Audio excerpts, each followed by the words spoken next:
जंग जो है वो दिन हो या रात हो, वो अपनी हमारी जंग लड़ रहे होते हैं। वो वहाँ से एक पूरी मुनज़्ज़म कैंपेन, और वही कैंपेन जो इंडियन मीडिया कर रहा था, वही कैंपेन की गई। ये हसीन इत्तेफाक था, और अगर अभी भी इसको कोई इत्तेफाक समझता है तो मैं समझती हूँ कि उसको शायद फिर तज्जियाकार कहना, या उसको जो है वो शायद इस तहरीके फसाद का सही चेहरा अभी भी अगर नज़र नहीं आ रहा, तो मुझे उसकी जो हुब्बुल वतनी है, मुझे उस पर जो है अफसोस है।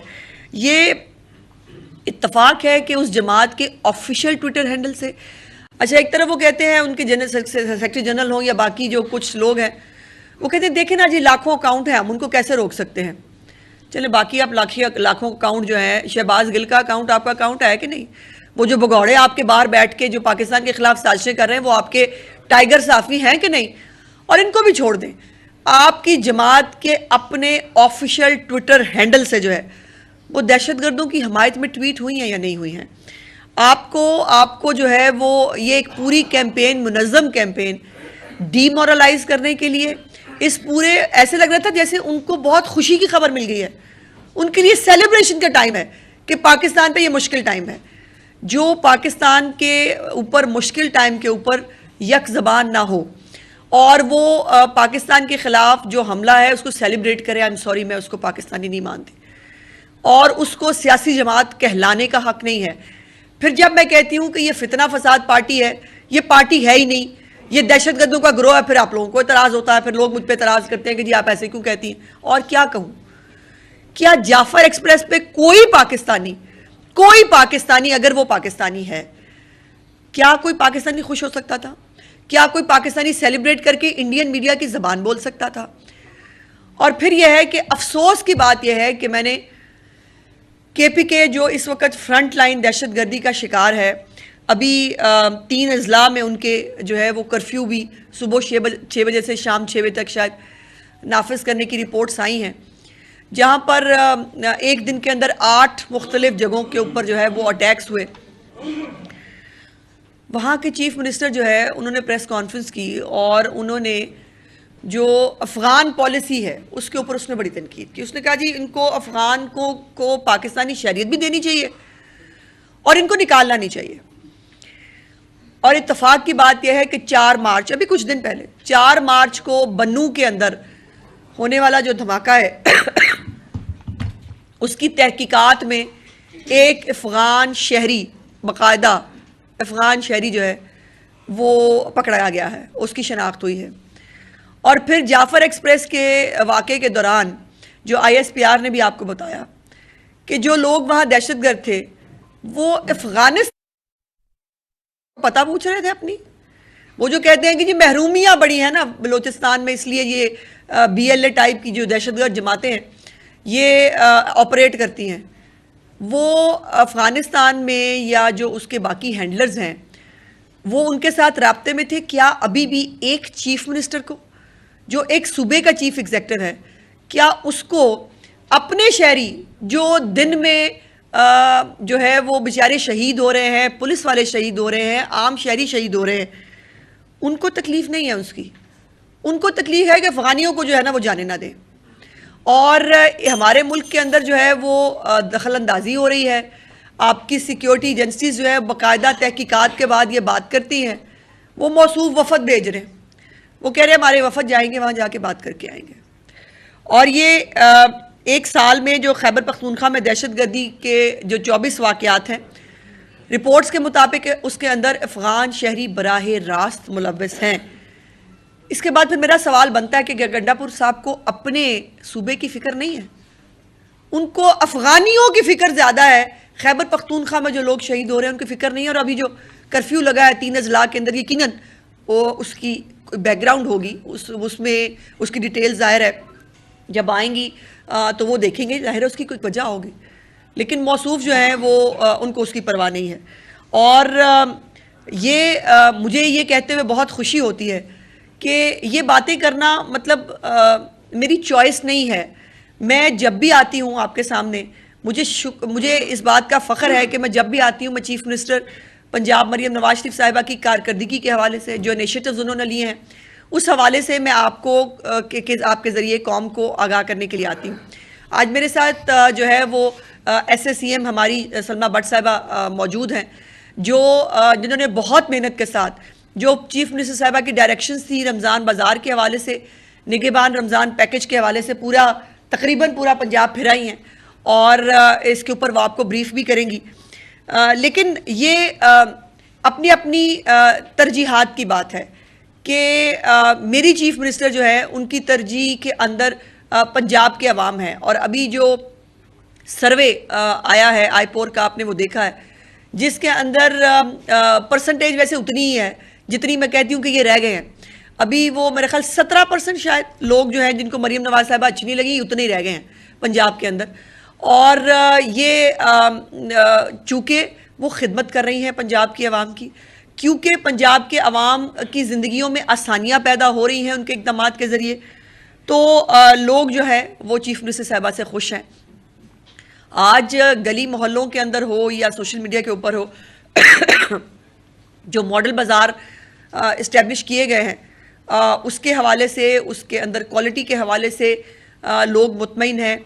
चीनी का जो है वो कुछ इशू आया था, उसको भी जो है वो बड़े मुनासिब तरीके से जो है वो कैटर किया गया है। और एक ज़ीरो टॉलरेंस है चीफ मिनिस्टर साहिबा की जो ज़ख़ीरा अंदोज़ हैं उनके हवाले से, उसके ऊपर जो कार्रवाई हुई है यकीनन सलमा भट्ट साहब आपको बताएंगी। Please Salma, over to you. Thank you very much. बहुत शुक्रिया। बिल्कुल जिस तरह से कि मैं डायरेक्टली दो चीज़ों के हवाले से बात करना चाहूँगी। एक जो वज़ीर आला पंजाब मोहतरमा मरीम नवाज शरीफ साहिबा का रमज़ान निगहबान रिलीफ पैकेज, और दूसरा जो हमारे रमज़ान सहूलत बाज़ार है। वज़ीर आला की हमेशा से तरजीह रही कि कम आमदन वाला जो मतवसत तबका है उसको मैक्सिमम रिलीफ दिया जाए, जिसकी वजह से वो उनका जो हमेशा से रोज़े अव्वल से हर दिन जिस चीज़ को उन्होंने ख़ुद मॉनिटर किया वो था आलू प्याज टमाटर की कीमतें। और यही वजह है कि आज अल्हम्दुलिल्लाह इस माह रमज़ान के महीने में हम आलू प्याज टमाटर की कीमतों में 15 साल की रिकॉर्ड कम तरीन कीमतों पर मौसर है। और वज़ीर आला की जो डायरेक्शन थी वो ये थी कि एक तो चीज़ें मौसर आएँ और दूसरा कीमतें काबू में रहें।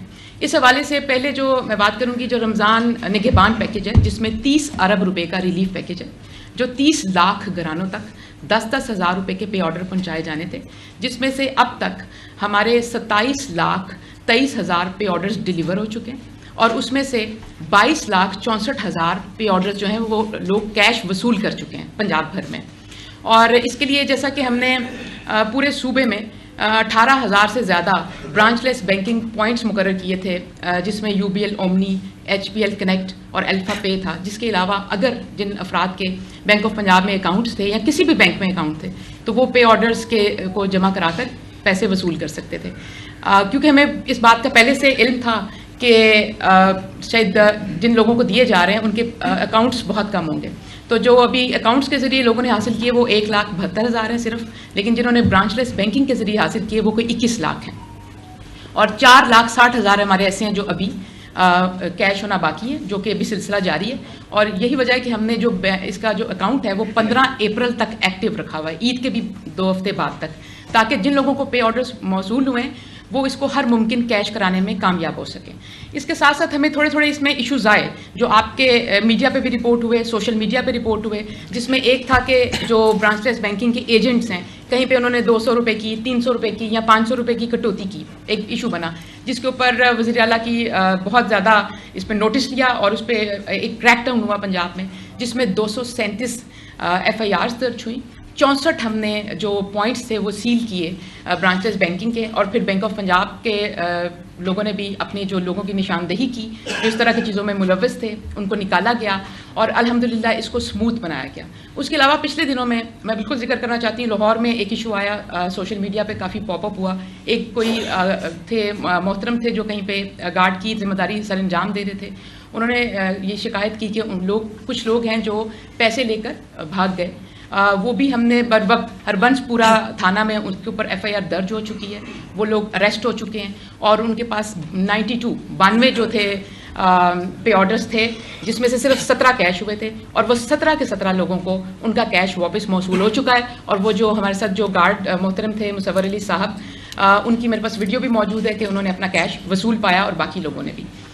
इसके अलावा जो हमें हमारे जो पे ऑर्डर्स हैं उसके हवाले से छोटे छोटे जो मसाइल सामने आए जो कि उजागर किए जाते हैं, जिसमें जो कुछ बुज़ुर्ग हजरात और हैं और ख़वातीन हैं, उनके थंब प्रिंट्स जो हैं वो डिटेक्ट नहीं हो रहे। ये एज के साथ होता है, ये यूनिवर्सल एक इशू है। उसके अलावा कुछ डिसीज़ लोग हैं जिनकी बेवा और बच्चे डिज़र्विंग हैं, लेकिन उनके पे ऑर्डर्स क्योंकि उनके नाम पे हैं। उसके अलावा कुछ पे ऑर्डर्स आए जिनके अंदर इनवैलिड अकाउंट्स की शिकायत आई, कुछ लोगों के CNIC एक्सपायर हो चुके थे, और उसके अलावा कुछ लोग जो मुल्क से बाहर हैं या अपनी जगह तब्दील कर चुके हैं, उनके जो पे ऑर्डर्स हैं उनका मसला है। लेकिन ये सारा मैं बताना चाहती हूँ कि कोई 1% है, कोई 0.5% है, कोई 1.5% है, ये इतनी ये सारी कैटेगरीज मिलाकर भी तकरीबन कोई 3-3.5 लाख पे ऑर्डर बनता है पूरे सूबे में, जिसका सदेबाब करने के लिए हम इंशाल्लाह अगले 24 घंटे में जितने भी लोगों के जो थंब प्रिंट्स हैं उनके तो हम OTP जनरेट कर देंगे। और दूसरा, डिस्ट्रिक्ट लेवल पर जो डिस्ट्रिक्ट एडमिनिस्ट्रेशन है मैं उनकी तारीफ़ करना चाहती हूँ, क्योंकि ये सारे जो पे ऑर्डर्स हैं ये डिस्ट्रिक्ट एडमिनिस्ट्रेशन के थ्रू हमने घर घर जाकर डिसेमिनेट किए, और जिन लोगों के एड्रेस वेरीफाई नहीं हुए वहाँ पर भी डिस्ट्रिक्ट सतह पर इस वक्त हम हर जगह पर हमने लगाए हुए लोग बिठाए हुए जो हम ID कार्ड्स को ऑनलाइन जाकर चेक कर कर उनके एड्रेस ढूंढकर उनके घरों तक पहुंचा रहे हैं, ताकि मैक्सिमम जो है वो डिलीवर हो जाए। फिर भी जो थोड़े बहुत रह जाएंगे, हमारे पास और भी डेटा मौजूद है, हम इसको ट्रांसफ़र करेंगे या हम इसके ऊपर कोई ना कोई इसका सदेबाब करेंगे, और हमारी पूरी कोशिश होगी कि मैक्सिमम लोगों तक पहुँचे। मैंने जैसे अभी मिनिस्टर इन्फॉर्मेशन ने जिक्र किया कि सूबे भर के काफ़ी अजला में मैं अभी तक खुद कोई 20 अजला मैंने खुद अभी तक विज़िट किए, और उन लोगों से मिली जिनको पे ऑर्डर्स मिल रहे हैं।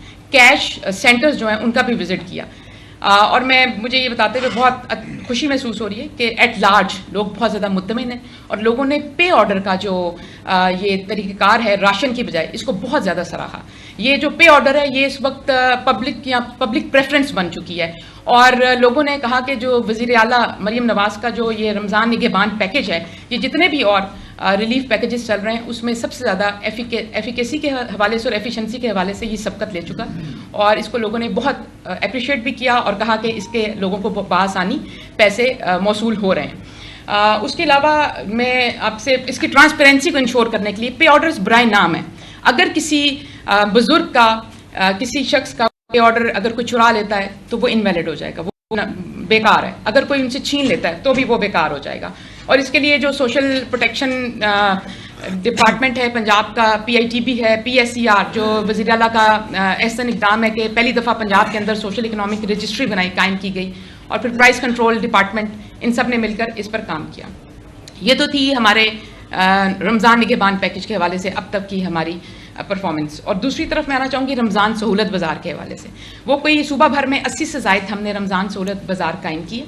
तमाम मॉडल बाज़ार के अंदर रमज़ान सहूलत बाज़ार हैं, जहाँ पे मॉडल बाज़ार नहीं है वहाँ पर भी रमज़ान सहूलत बाज़ार कायम किए गए, और बहुत सारे तहसील लेवल पर भी किए गए। और इन सब तकरीबन 16 रोज़े गुजर गए, और साथ में अगर मैं 2 दिन पहले लगा लूँ, तकरीबन पिछले 18 दिन में इन रमज़ान बाज़ार से 65 लाख अफराद का फुटफॉल है। और जो कि हमने मॉनिटरिंग सेल बड़ा एक मजबूत जामे बनाया हुआ है, जो मॉडल बाज़ार कंपनी जो कि अब अथॉरिटी बन गई है वहाँ पर भी है, और प्राइस कंट्रोल डिपार्टमेंट में भी है। इसके अलावा यहाँ पर अभी तक 34 लाख किलोग्राम से ज़्यादा सब्ज़ी और फल जो है वो फ़रोख्त हो चुका है। 3 लाख किलोग्राम से ज़्यादा चिकन का गोश्त जो है वो फ़रोख्त हो चुका है। 1,80 करोड़ किलो से ज़्यादा खजूरें फ़रोख्त हो चुकी हैं, और उसके अलावा जो बेसन और चने की दाल है वो भी 3,40,000 किलोग्राम से ज़्यादा फ़रोख्त हो चुका है, और आटा 1,04,000 से ज़ायद बैग्स अभी इस यहाँ से फ़रोख्त हो चुके हैं। और यहाँ पे तमाम ये जो अशिया हैं ये होलसेल रेट पर मिल रही हैं। और दूसरी जानिब मैं ये भी कहना चाहती हूँ कि आप देख लें कि आलू और जो प्याज है उसकी आज जो कीमत लाहौर में है वो 55 रुपये नोटिफाइड है, और 60 रुपये टमाटर की। लीमू जो है वो 110 रुपये का है, और खरबूजा 140 रुपये का। और खजूरें जो कि पिछले रमज़ान में 550 रुपये मिलती थी, वो इस दफ़ा पूरे रमज़ान में अल्हम्दुलिल्लाह 420 से लेके 480 रुपये के दरमियान में मुख्तलिफ शहरों और मुख्तलिफ जगहों में मैंने खुद देखा और उनकी कीमतें जानने की कोशिश की। ये तो सेंट्रल पंजाब की मैं बात करी, लेकिन जब मैं साउथ में गई तो साउथ में इन सब सब्जियों की जो कीमतें हैं वो सेंटर से काफ़ी कम है। आलू प्याज टमाटर 30 रुपये, 35 रुपये और 40 रुपये हैं। फिर एक बात मैं और मेंशन करना चाहती हूँ, काफ़ी दफ़ा रिपोर्ट हुआ कि आलू प्याज टमाटर के अंदर सिर्फ 5 रुपये की बचत दी गई है रमज़ान सहूलत बाज़ारों में। तो मैं आपके तवज्जो से बताना चाहती हूँ जिस कमोडिटी या जिस आइटम की कीमत ही 50 रुपये होगी, उसके अंदर जब आप 5 रुपये छोड़ते हैं तो 10% छोड़ रहे होते हैं आप। अब 50 रुपये में से 10% जब छोड़ें तो वो 5 रुपये बनते हैं। लेकिन जिस चीज़ की कीमत ज़्यादा है, जैसे चिकन है, उसमें फ़ी किलो पे 20 से 22 रुपये छोड़ेंगे। जो घी है 10 रुपये हमने कहा था, लेकिन पूरे सूबे में 15 रुपये, 20 रुपये, कई जगहों पे 25 और 30 रुपये पर किलो पे भी छोड़ा गया रमज़ान सहूलत बाज़ारों में, जहाँ पे लोकल इंडस्ट्री थी। फिर उसके अलावा चीनी आप देख लें, चीनी जो है वो बाहर, अभी आप लोग बहुत रिपोर्ट करते हैं कि चीनी की कीमत बढ़ी है, लेकिन रमज़ान सहूलत बाज़ारों में 130 रुपये किलो चीनी मैसर आ रही है। अभी तक 3,08,030 बैग जो हैं 50 किलो वाले चीनी के, वो इन रमज़ान सहूलत बाज़ारों के थ्रू निकल चुके हैं। रोज़ाना की बुनियाद पर हमारे को तकरीबन 2200 चीनी के थैले इन रमज़ान स्टॉल से फ़रोख्त होते हैं, और हमने कोई 172 पॉइंट्स सूबा भर में चीनी के लिए मुकर्रर किए हुए हैं, जो कि तमाम रमज़ान सहूलत बाज़ारों के अलावा बहुत सारी तहसीलों में भी इनके ज़रिए चीनी दी जाती है। लीमू आपने अक्सर सुना होगा कि रमज़ान में बहुत बड़ा एक ह्यू एंड क्राई होता था, 500 रुपये 600 रुपये किलो लीमू मिलता था, जो चाइनीज़ लीमू भी, उसकी कीमत भी बहुत ज़्यादा होती थी। इस दफ़ा 110 रुपये, 15 रुपये, 20 रुपये, 25 रुपये होता है। और मैं अक्सर जगह पे बात करती आई हूँ कि इस दफ़ा जब मीडिया रिपोर्ट करता है कि कहीं पर आलू की नोटिफाइड कीमत 50 रुपये है, लेकिन बाहर बाज़ार में महंगा मिल रहा है, तो जो महंगा भी रिपोर्ट होता है वो 70 रुपये या 75 रुपये होता है। जब टमाटर महंगा रिपोर्ट होता है तो वो होता है कि जी 80 रुपये या 90 रुपये या 100 रुपये हद।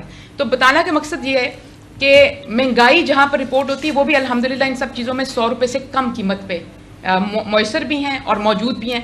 3 चीज़ें जो इस रमज़ान में डिफरेंट लगी पिछली दफ़ा से। एक तो हमेशा बहुत ज़्यादा इस बात पे होता था कि रमज़ान के अंदर रमज़ान बाज़ारों के इंतज़ामात के हवाले से काफ़ी शिकायत आती थी, लेकिन इस दफ़ा अल्हम्दुलिल्लाह मीडिया पे हमें एक भी शिकायत मौसूल नहीं हुई। हर जगह मीडिया, मेरे साथ भी क्या, आप इंडिपेंडेंटली भी जाते हैं, लोगों को भी मिलते हैं, लेकिन एक भी शिकायत रमज़ान सहूलत बाज़ारों के इंतज़ामात के हवाले से हमें मौसूल नहीं। दूसरी चीज़ जो बहुत अहम है वो है सप्लाई। और पहले ये होता था कि अक्सर रिपोर्ट होता था माजी में कि जी आप ये चीज़ें ख़त्म हो गई, अशिया दस्तयाब नहीं है, लेकिन अल्हम्दुलिल्लाह ऐसा कहीं पर भी नहीं है। हर जगह पर अशिया दस्तयाब भी हैं, क्वालिटी को मद्देनज़र रखा गया। तो ये वो सारी चीज़ें थी जो मैं आपके गोशगुजार करना चाहती थी कि ये अब तक की हमारी एफर्ट है, और बहुत शुक्रिया। मैडम ये बता दीजिएगा कि आपने अभी चीनी की बात की है, तो कल भी हमारी उनसे बात हुई शुगर मिल्स मालकान से, वो ये कह रहे हैं कि हुकूमत हमें मजबूर करी है ज़बरदस्ती 140 रुपये में चीनी फरोख्त करने पे, जबकि वो कह रहे हैं कि हम बेचना चाहते हैं 165 से 170 के दरमियान, और अगर ऐसा ना हुआ तो वो कह रहे हैं कि हम हड़ताल भी कर सकते हैं, तो मसाइल क्या हो जाएंगे? थैंक यू वेरी मच जी। ऐसी बात नहीं, देखें हुकूमत चीनी को कभी भी मजबूर इसलिए नहीं कर सकती कि चीनी और घी 2 ऐसी कमोडिटीज़ हैं जिसकी कीमत का तयन हुकूमत नहीं कर सकती, क्योंकि इस पर कोर्ट से स्टे ऑर्डर है।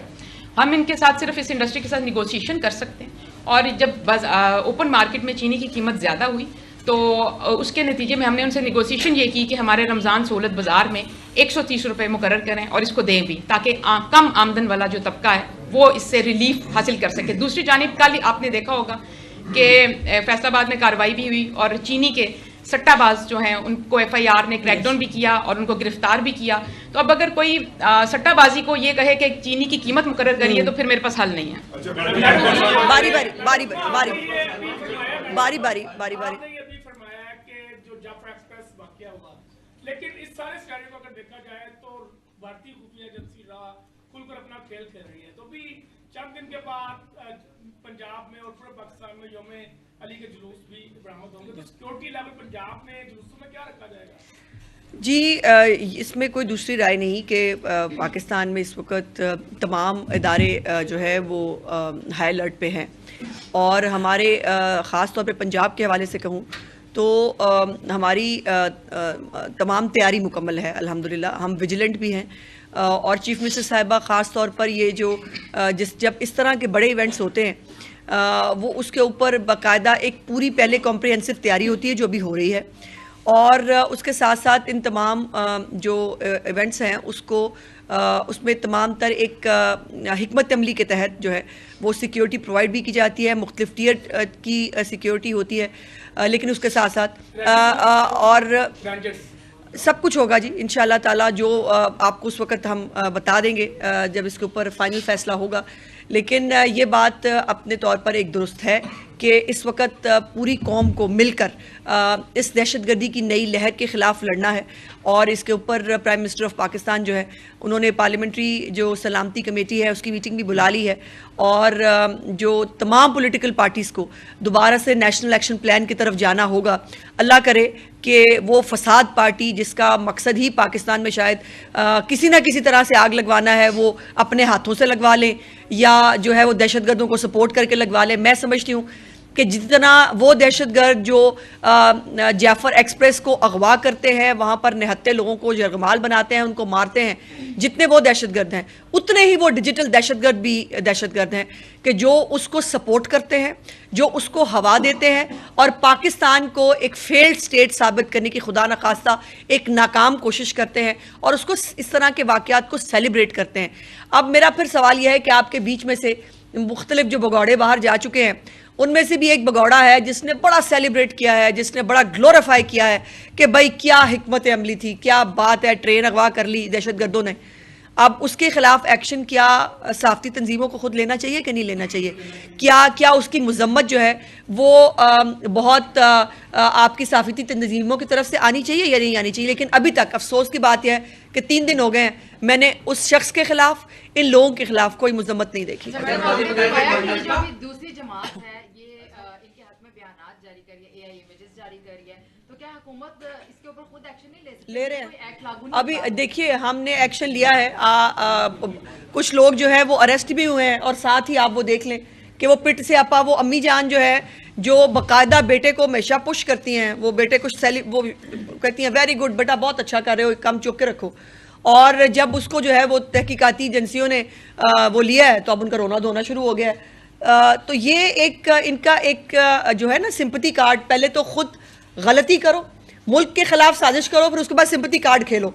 लेकिन ये जैसे DGISPR ने भी कहा और हुकूमत भी बिल्कुल ज़ीरो टॉलरेंस है पाकिस्तान के खिलाफ कोई भी साजिश, मुल्क के अंदर बैठ के हो, मुल्क के बाहर बैठ के हो, डिजिटल दहशतगर्दी हो, किसी को भी नहीं स्पेयर किया जाना चाहिए। अच्छा, केपी गवर्नमेंट के तर्जुमान कह रहे हैं कि PTI ने दहशतगर्दों को नहीं बसाया, अगर आपने बसाया है तो मुस्लिम लीग नून की हुकूमत उनको गिरफ्तार करे, अगर उनसे गिरफ्तार नहीं हो रहे तो फिर हमें बताएं, हम उनको गिरफ्तार करते हैं और हमारा भारत के साथ कोई प्रोपेगेंडा ना जोड़ा जाए।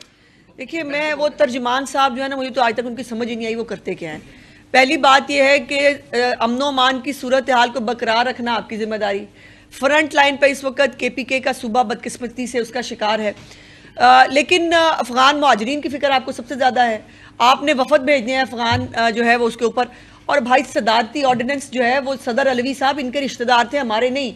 इमरान खान की आज भी 100 से ज़्यादा मौजूद हैं स्टेटमेंट्स जिस पे वो अपने प्यारे भाइयों को बसाना भी चाहते हैं, उनको दफ्तर भी देना चाहते हैं, उनको जो है वो धारे में भी लाना चाहते हैं। और तो लोग TTP के पकड़े गए थे, क्या जमान पाक के बाहर पेट्रोल बम की तरगीबें देते आपने नहीं देखे थे? हमने तो देखे थे। आपको अगर याद नहीं तो मैं आपको वो फुटेजेस भी किसी वक्त शेयर कर दूंगी। हसन एक मिनट, हसन एक मिनट हसन।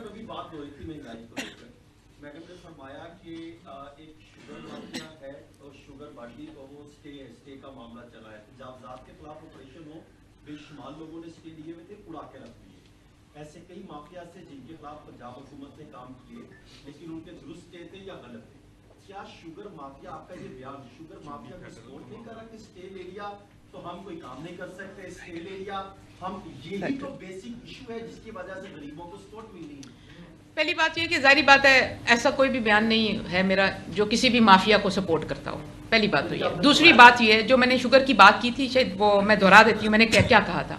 मैंने ये कहा था कि शुगर, चीनी और घी इस वक्त सूबाई दायरा कार में नहीं आता कि हम इसकी कीमत मुख्तस कर सकें, लेकिन नेशनल फूड सिक्योरिटी जो इदारा है फेडरल, वो एक मिनट मेरी बात सुन लें। अच्छा, हमारा जो नेशनल फूड सिक्योरिटी डिपार्टमेंट है, और आपने देखा कि रमज़ान से पहले प्राइम मिनिस्टर ने खुद चीनी के ऊपर मीटिंग भी ली थी और चीनी शुगर की सारी इंडस्ट्री को बिठाया भी था और उनसे बातचीत भी की थी। उसके अलावा जो हमारे फेडरल मिनिस्टर हैं जो नेशनल फूड सिक्योरिटी को देख रहे हैं, उसके ऊपर हम हर हफ्ते में 2 मीटिंग्स लाजमी होती हैं। तीसरी बात ये है कि ये हमारा जो है इस वक्त फेडरल गवर्नमेंट इसको डील कर रही है और पंजाब जाहिर बात है उसका पार्ट है, हम उसके हर चीज़ में शामिल होते हैं, और ये एक बहुत बड़ी सक्सेस स्टोरी है कि इन तमाम चीज़ों के बावजूद 130 रुपये पे लाखों अफराद को चीनी रमज़ान के महीने में मुयसर करना इज़ अ सक्सेस स्टोरी। मैं इसमें सिर्फ एक दो जुमले ऐड कर दूं। देखिए, माफिया के सामने सरेंडर तब होता जब आप गिरफ्तारियां ना देख रहे होते, जब आप एफआईए को कार्रवाइयां करते ना देख रहे होते, जब ये जैसे कल फैसलाबाद को रिपोर्ट किया एसएससीएम ने कि उसके ऊपर जो है वो जो सट्टा खेल रहे थे। अफसोस की बात यह है कि जैसे मैंने कहा है कि हम अपने आप को मुसलमान ज़रूर कहते हैं, लेकिन हमने 11 महीने का नफ़ा जो है वो इस 1 महीने में कमाना होता है। सो ये इसके ऊपर बिल्कुल गवर्नमेंट की ज़ीरो टॉलरेंस है, प्रोविंशियल गवर्नमेंट हो या फेडरल गवर्नमेंट हो, और जो भी इसकी ज़ख़ीरा अंदोज़ी के अंदर कोई कमी नहीं है कहीं पर भी चीनी की, कहीं पर कोई शॉर्टेज नहीं है। ये मसनूई एक वो पैदा करके इस पे सट्टा खेल के या ज़ख़ीरा अंदोज़ी करके जो लोग इसको वो करने की कोशिश कर रहे हैं उन पर बहुत स्ट्रिक्ट एक्शन अभी भी आपने देखा है और अगले आने वाले दिनों में भी आप देखेंगे। और मतलब आज ये इसको रहने they people party Noon league को फिर किस दिन कर लेंगे, फिर किसी दिन कर लेंगे। ओहो, अच्छा अब बारी गुज़श्ता साल के मुकाबले में इस साल सिर्फ मुख्तलिफ अशिया की कीमतों में कमी नहीं हुई बल्कि इनकलाबी कमी हुई है, कोई शक नहीं। साल 2024 में इसी साल टमाटर 350 रुपये, प्याज 350 रुपये, और आपके एक मिनिस्टर ने कहा था कि टमाटर इस्तेमाल ना करें, दही इस्तेमाल करें। भाई आप 100 साल पहले की बातें तो ना करें, अभी रमजान की बात कर लें, फॉर द सेक ऑफ सवाल है। लेकिन इस साल इसमें खतरखा कमी वाकई हुई। सवाल ये है कि सब्जियां तो आपने कंट्रोल कर ली, सवाए भिंडी और करेले के। भिंडी आज भी 500 रुपये, करेला आज भी 500 रुपये, मगर फ्रूट आपके कंट्रोल में नहीं है। प्यारे भाई, सेब 400 रुपये, 250 रुपये, ठीक है, अमरूद 250 रुपये किलो, स्ट्रॉबेरी 300 रुपये किलो है। इस तरह खरबूजे भाई 1 मिनट रुकेंगे भाई साहब, ये भिंडी और करेला जो है आउट ऑफ सीजन सब्जी है, आपको पता है कि नहीं पता? पता होती तो फिर आप ये सवाल ना पूछते। जी भैया साहब। बहुत आला, मेरा खुद इत्तेफाक हुआ ये फेशियल जो है ना सहूलत बाजार जाने का, बेहतरीन चीजें, मेहरबानी मैं अप्रिशिएट करता हूँ, शुक्रिया। लेकिन एक चीज कि क्या श्रीराम सहूलत बाजार लाहौर जैसी बड़ी आबादी के लिए कम नहीं है?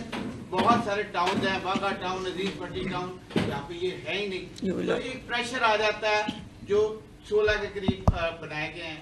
क्या ये ज्यादा ना होने चाहिए? 10 है ये जी, इस पे हमें बहुत से लोग ये बात कहते हैं, हर जगह पर कहते हैं। मैं सिर्फ ये गोशगुजार करना चाहती हूँ कि लाहौर के अंदर 10 ऑलरेडी रमज़ान बाज़ार चल रहे हैं, और बाकी जगहों पे डिस्ट्रिक्ट लेवल पे तो लाजमी है, बहुत सी जगहों पे तहसील लेवल पे भी हैं।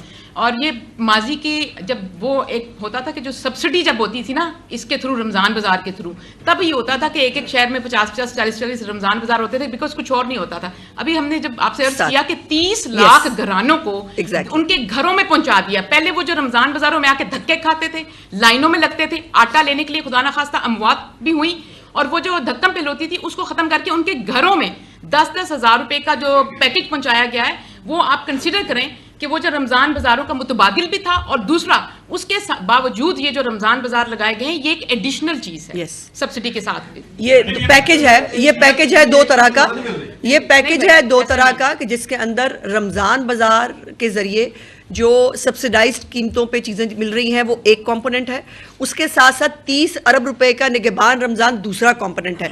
तो इसको अगर आप कॉम्प्रिहेंसिवली देखें तो ये बहुत बड़ी पैकेज है, जो शायद हिस्ट्री में भी इतना बड़ा पैकेज जो है किसी सूबाई हुकूमत की तरफ से नहीं दिया गया। बाय द वे, अभी 3 दिन पहले केपीके के अवाम को जो है वो 10 लाख लोगों के लिए नहीं, 1 लाख शायद लोगों के लिए 5-5 हज़ार रुपया उन्होंने देना है, और वो भी लिस्टें उनकी MPAs MNAs ने बनाई हैं। ये जो रमज़ान पैकेज है, निगहबान रमज़ान हो या सहूलत बाज़ार हो, इस पर तमाम पार्टियों के लोग जाते हैं, किसी से उसकी पार्टी एफिलिएशन नहीं पूछी जाती।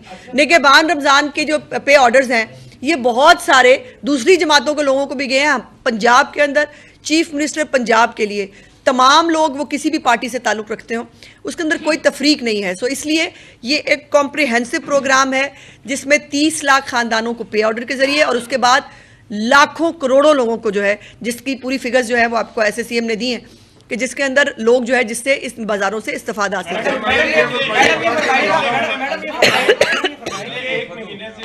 मुर्गी का जो गोश्त है उसकी कीमत कीमत 595 रुपये आ रही है, लेकिन ब्लैक में फरोख्त हो रहा है और 800 रुपये किलो, कहीं 850 रुपये फी किलो। ओपन मार्केट की बात करें? जी, ओपन मार्केट में फरोख्त हो रहा है। लोग काफ़ी परेशान हैं, पीछे से जो सप्लायर्स हैं वो महंगा कर देते हैं, दुकानदार भी मजबूर होते हैं, तो इसके खिलाफ भी कोई एक्शन लिया जा रहा है? मैं इस पे सिर्फ ये बात अर्ज करना चाहती हूँ कि मैं पिछले 16 दिन से ये बात डेली अपनी हर जगह पर प्रेसर में बात करती हूँ चिकन के हवाले से।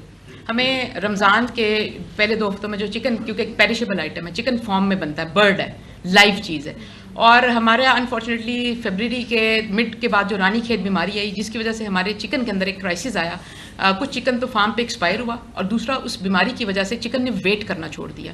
जो चिकन पहले 3 किलो का, 3.25 किलो का बाजार में आता था, अब वो सिर्फ 2000 ग्राम, 2100 ग्राम, 2 किलो का, 2.25 किलो का बाजार में आता है, जिससे सप्लाई और डिमांड के अंदर एक गैप आया। इसमें कोई ऐसा नहीं हुआ कि वो चिकन होल्ड कर लिया, फार्मर चिकन होल्ड नहीं कर सकता, जितने दिन होल्ड करेगा उसका नुकसान होता है, 3 दिन से ज़्यादा, 4 दिन से ज़्यादा होल्ड नहीं कर सकता।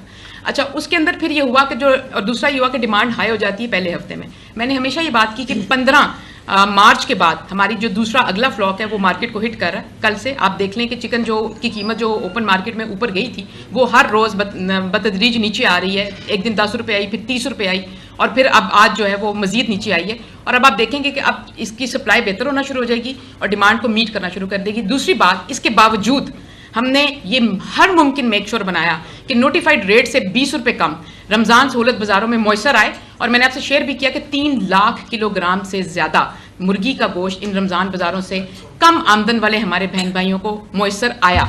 और ये वो इक़दाम थे जो हम पैरेलल कर रहे थे। और चिकन के हवाले से ये जो क्राइसिस आया था, इसको ये परमानेंट नहीं है, ये इसका टाइम होता है, और जो 15 मार्च के बाद अब रिवाइव हो रहा है। मैडम ये फरमाइएगा कि क्या हमारे साथ ये जो अब दहशतगर्दी की लहर आई है, कहीं ऐसा तो नहीं हो कि हमने अमेरिका को पुश किया और फिर उसके बाद अफगान पाकिस्तान में जो दहशतगर्द थे ये वो जो है वो बिफर गए और गुस्से में वो सब कुछ कर रहे हैं? देखिए, दहशतगर्दों की ना कोई वो नहीं होती, एक्सप्लेनेशन नहीं होती, या उनकी इफ एंड बट्स नहीं होते।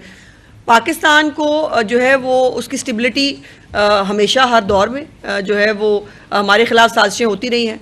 हमारे ख़िलाफ़ मुख्तलिफ ममालिक जो हैं, मतलब जो ख़ास तौर पर हमारे हमेशा से जिनके साथ एक हिस्ट्री है दुश्मनी की, वो अपने अपने काम करते रहते हैं। कभी बलूचिस्तान के अंदर किसी तरीके से, कभी तो ये एक इसकी कोई जस्टिफिकेशन नहीं होती कि अब ये हुआ है। तो पाकिस्तान ने अल्हम्दुलिल्लाह बड़ी कामयाबी से मियाँ नवाज शरीफ साहब की सरबराही में जो है वो इस दहशतगर्दी के जिन को बोतल में बंद कर दिया था।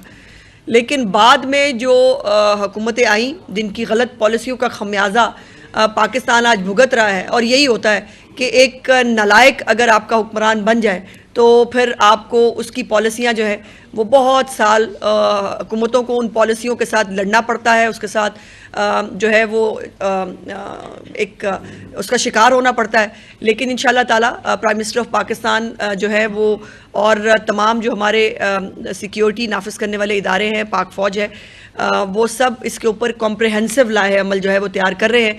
और पाकिस्तान से एक दफ़ा फिर इस दहशतगर्दी की अफरियत को जो है वो ख़त्म किया जाएगा।